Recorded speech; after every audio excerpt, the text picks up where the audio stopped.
اللہ تعالیٰ نے جو انسان پیدا کیے ہیں ان کے مزاج مختلف ہیں. ان میں کچھ لوگ ہوتے ہیں جو قوی ہوتے ہیں ارادے کے، جو فیصلہ کر لیا ڈٹ گئے. کچھ لوگوں میں وہ قوت ارادی اتنی مضبوط نہیں ہوتی، وہ ادھر ادھر سوچتے رہتے ہیں.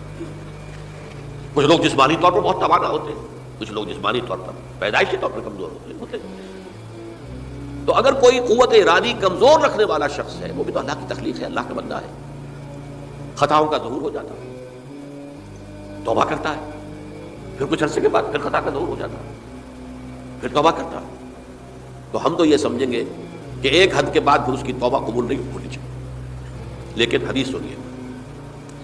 وعن ابی ہریرہ رضی اللہ تعالی عنہ قال قال رسول اللہ صلی اللہ علیہ وسلم ان عبدا اذنب ذنبا، یقیناً ایک بندہ جو ہے وہ ایک گناہ کرتا ہے.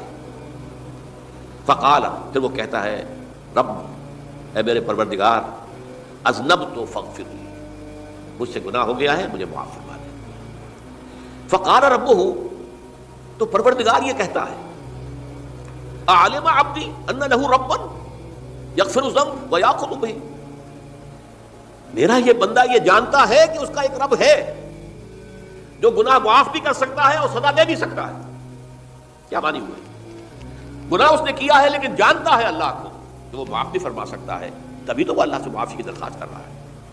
اس کے اس جاننے کی بنیاد پر، اس کے اس علم کی بنیاد پر، اس کے اس ایمان کی بنیاد پر فرمایا غفرت لعبدی، میں نے اپنے بندے کو معاف کر دیا. ثم مکث ما شاء اللہ، پھر وقت گزرا جتنا کہ اللہ نے چاہا.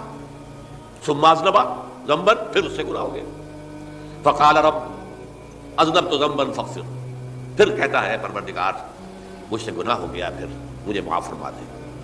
فقال ربہ، اللہ فرماتا ہے عالم عبدی ان لہ ربا یغفر الذنب ویأخذ بہ، میرا بندہ ہے نا جو جانتا ہے کہ اس کا ایک رب ہے، ایمان باللہ اس کے اندر ہے، تبھی تو پکار رہا ہے.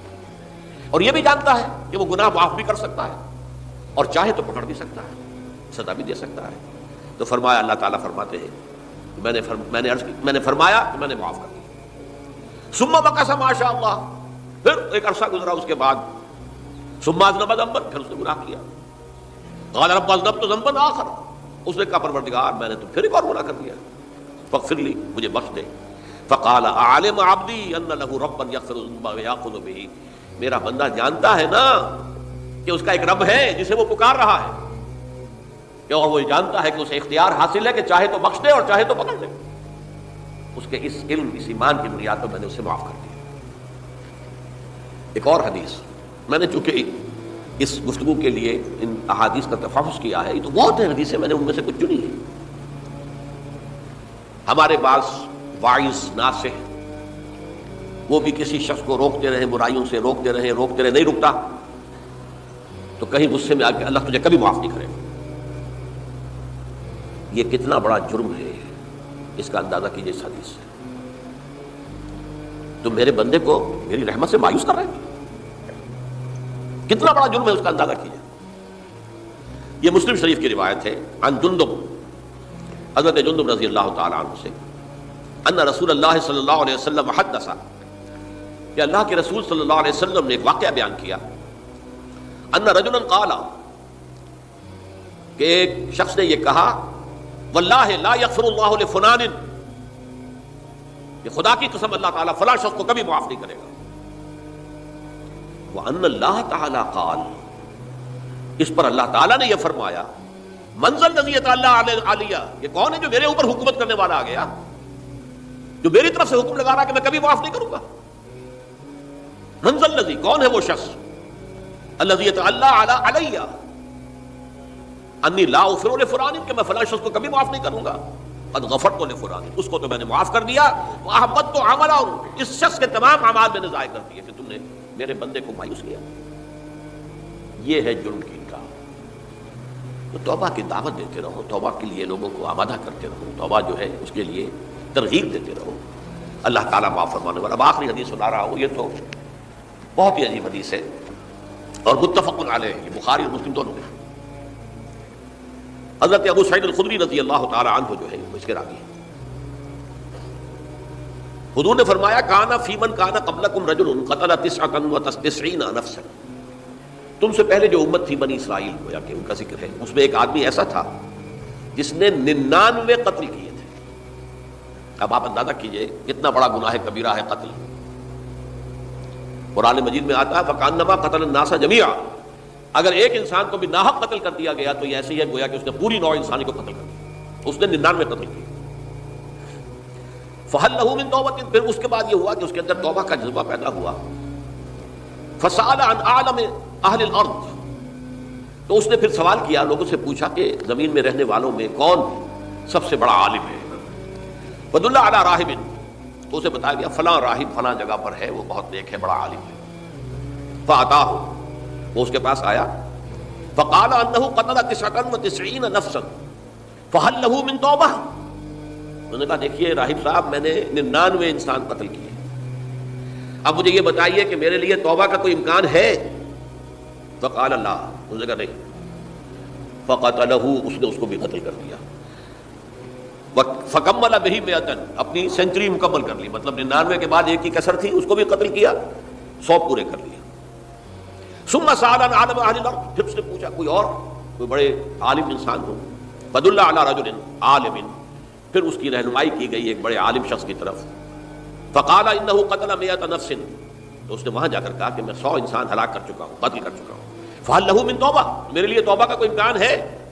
فقال نعم، اس نے کہا کیوں نہیں، 100 قتل کیے تب بھی کیا ہے، توبہ کا راستہ دروازہ کھلا ہوا، معلوم یغرر، جب تک کہ وہ گھنگرو نہیں بج رہا اس وقت تک تمہارے توبہ کا دروازہ کھلا ہوا ہے۔ پہلے افراد توبہ کریں اور صحیح توبہ کریں۔ صحیح توبہ کیا ہے؟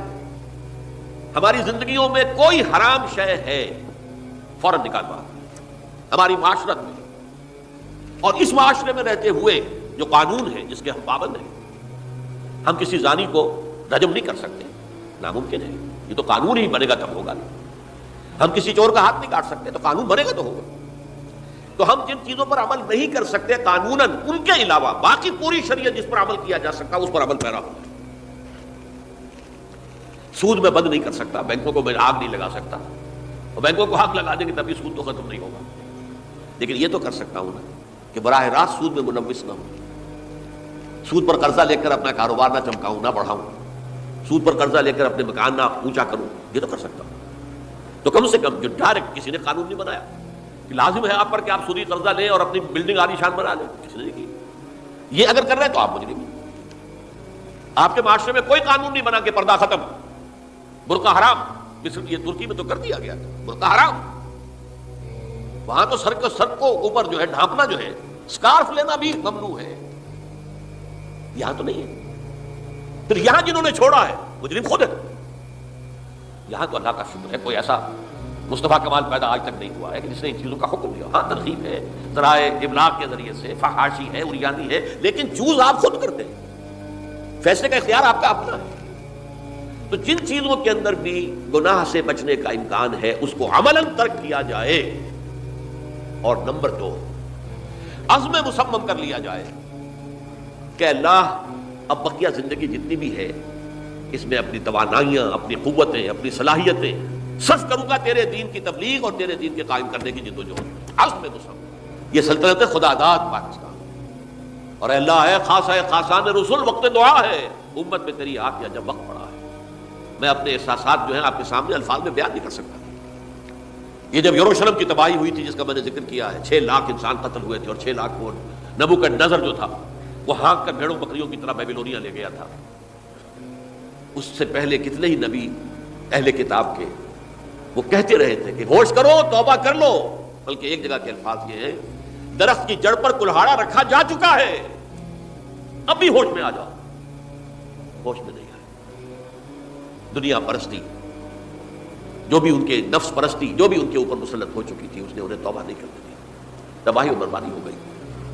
آج ہماری نگاہوں کے سامنے عراق کے ساتھ کیا ہو رہا ہے، بغیر اس کے کہ کوئی جرم ہوتا، بغیر اس کے ہم تو بڑے بڑے جرم کر چکے ہیں ان کی نگاہ میں۔ نان پرولیفریشن ٹریٹی جو ہے اس کے خلاف ہمارا عمل جا رہا ہے پوری دنیا کے اندر، انہوں نے کہا کہ ہم اس کو ایٹمی صلاحیت کو نہیں پھیلنے دیں گے۔ وہ ایک خاص وقت میں افغانستان میں انہیں ہماری ضرورت تھی اپنے اصل دشمن USSR اپنے مقابل کی طاقت کو ختم کرنے کے لیے، اس وقت انہوں نے اپنا منہ جو ہے پھیر لیا تھا، نہیں دیکھا تھا، اور ہمارے ہاں اللہ کی یہ رحمت آ گئی کہ ایٹمک صلاحیت میں حاصل ہوئی. اور پوری دنیا میں شاہ عبداللہ نے کہا تھا، پرنس عبداللہ نے، کہ یہ آپ کا نہیں ہے، یہ جو نواز شریف صاحب سے جب اس کا ہم نے دھماکہ کیا ہے، یہ بم آپ کا نہیں ہے، یہ پوری امت مسلمہ کا بم ہے. کیسے یہ برداشت کر سکتے ہیں یہودی اور یہودیوں کے اعلی کار عیسائی، خاص طور پر Protestants, west white Anglo Saxon Protestants. تو سمجھ لیجئے کہ پاکستان کی جڑوں پر بھی تیشہ رکھا جا چکا ہے. یہ میرے احساسات کی اس سے کم میں تعبیر ہو نہیں سکتی، لیکن اب بھی امکان ہے، اب بھی امکان ہے، اب بھی امکان ہے. توبہ کرو، توبہ کراؤ، مل جل کر طاقت بنو، کوشش کرو کہ یہاں اسلام کا نظام آ جائے. اور اس اسلام میں بھی دعا کرو اللہ تعالیٰ سے کہ اللہ ہمیں مہلت عطا فرما دے، ہمیں کچھ اور مہلت عطا فرما دے، اے اللہ ہمیں کچھ اور مہلت عطا فرما دے. بارک اللہ لی ولکم فی القرآن العظیم ونفعنی وإیاکم بالآیات والذکر